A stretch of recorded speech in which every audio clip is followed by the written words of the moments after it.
என்ன கரும்பத்தடா சாப்பிட்டுட்டு இருக்க? ஏய், என்ன கர்ம கர்மன்னு சொல்ற? இதுக்கு பேர் என்ன தெரியுமா? கலக்கி. மதுரையில இதுக்கு பேரு வடியலு. இன்னி உள்ளூர் பக்கம் போனா இதுக்கு பேரு டிங்டாங்க. இது என்ன முட்டையில பண்ற இன்னொரு டிஷ் நினைச்சிட்டு இருக்கியா? நாலு என்ன ஒரே நேரத்துல ஒரு 4 அவிச்ச முட்டை திங்க முடியுமா? 5 ஆஃப் பாயில் திங்க முடியுமா? 6 ஆம்லெட் திங்க முடியுமா? இவன் ஒருத்தன் சாப்பிட ஆரம்பிச்சா உள்ள போற கணக்கே தெரியாது. நீ 100 பரோட்டா சாப்பிட்டு உன் வயிறு அடைஞ்சே கிடந்தாலும் கடைக்காரனை வந்து தம்பி ஒரு கலக்கி போட்டுமான்னு கேட்டா வயிறே எந்திரிச்சு வந்து வழி விடும். அப்பேற்பட்ட டிஷ்ஷ போய் தப்பா பேசிக்கிருக்க. இங்க பாரு, நீ முட்டை சாப்பிடு, அது நல்லதுதான்.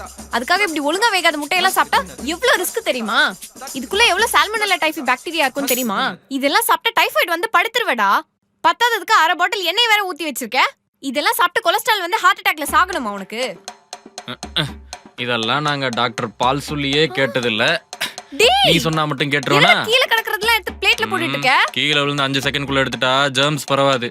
டேய் நில்றா லூசு. ஆஸ்ட்ரோஃபைல்.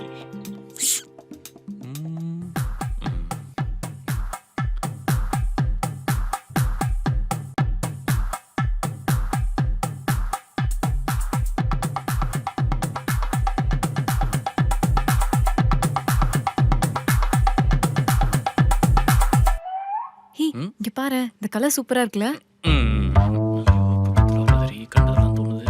செம்மையா இருக்குடா அந்த சாரி. இந்த மாதிரி ஏதாவது ஒண்ணு வாங்கி கொடுத்திருக்கியா நீ எனக்கு?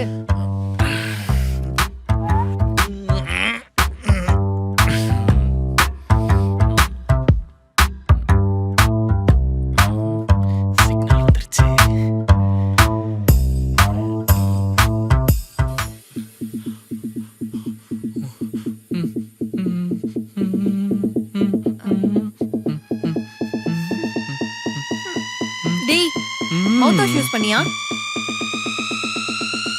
சாப்பிட்டதுக்கு அப்புறம் மவுத் வாஷ் யூஸ் பண்ணியா?